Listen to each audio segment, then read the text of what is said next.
One of the classroom device, as we call it, and of course, courtesy from Imago, this is something that you typically see in most of the modern classrooms. So, in this model that you see today, an IFP is typically front of the classroom, and you have Chromebooks on your tables. This will indicate students are one-to-one devices. So, how does this actually promote a lot of digital transformation or connected classroom? Is that teachers now complement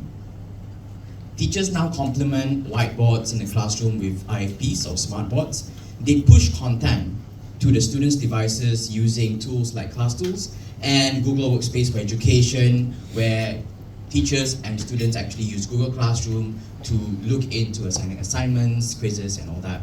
So a lot of you are nodding your heads, means you are actually using this already in your classroom. But where does the AI element come in? And if you actually saw the keynote yesterday, the AI element comes in terms of curriculum design, lesson planning, and also curating a lot of these quizzes, assignments, so that the teachers can save a lot of time and the students can also use the power of AI in the classroom for tools like read along and all that.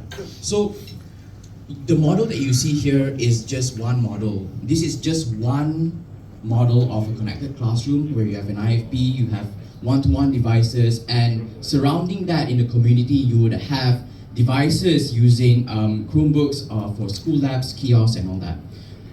Connected classroom can have many varieties. So this is just one model of a connected classroom, but essentially how it actually gets connected digitally is the use of these devices, the use of Google Classroom, and the use of actually differentiated pedagogy and instructional design.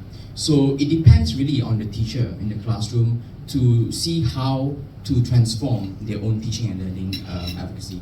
So, we would like to look into how educators can easily manage shared devices, access offline resources, and help students build basic digital skills. So you might have a different idea on how a connected classroom look like, but this is where the session comes in, where Victor will actually lead a session in terms of how to ideate and how to discuss further with your peers in transforming and looking at how, after this session, how do you start to look into a connected classroom model. And of course, for Google for Education, we provide a full stack learning-centric AI tools, from the design of our technology to the deployment and implementation of it, but at the same time looking at the moment the student logs into the device or the teacher logs into the device, we are there every step of the way, from the software part, the devices part, and now the generative AI part with Gemini.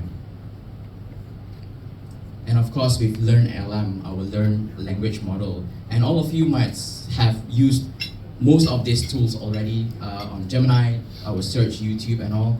It's all based in terms of our Learn LM model.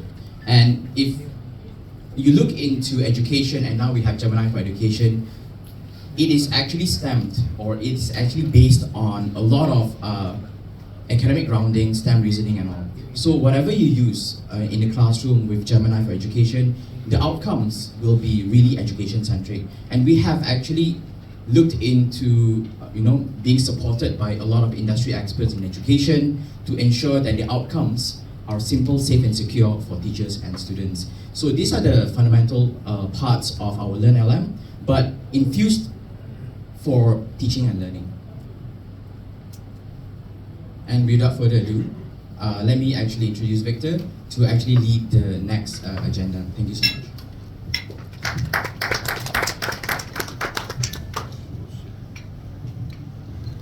Okay, cool.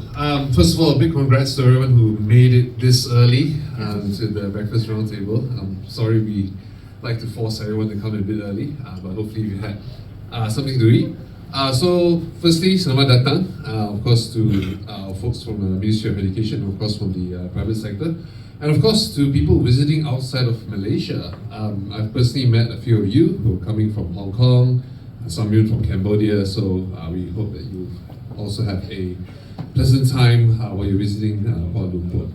Okay, so my name is Victor, and I'll be having a bit of an interactive discussion with each of you today. I don't think Google is necessarily, I think we are the experts in AI, but we're not necessarily the experts in how to deliver AI in the classroom. So I think this session is going to be pretty helpful for us as well to take in the feedback about how you would sort of use or implement AI in each of your classrooms as well. Okay, okay, so all of you are in your groups, and it's probably the first time that all of you would have met each other, right? So maybe we can start the session with a couple of ground rules. So number one, all of us are obviously connected to our devices, so for this session, please be present and obviously, get to know people in your group. Right. The second one here is like it's a pretty safe and brave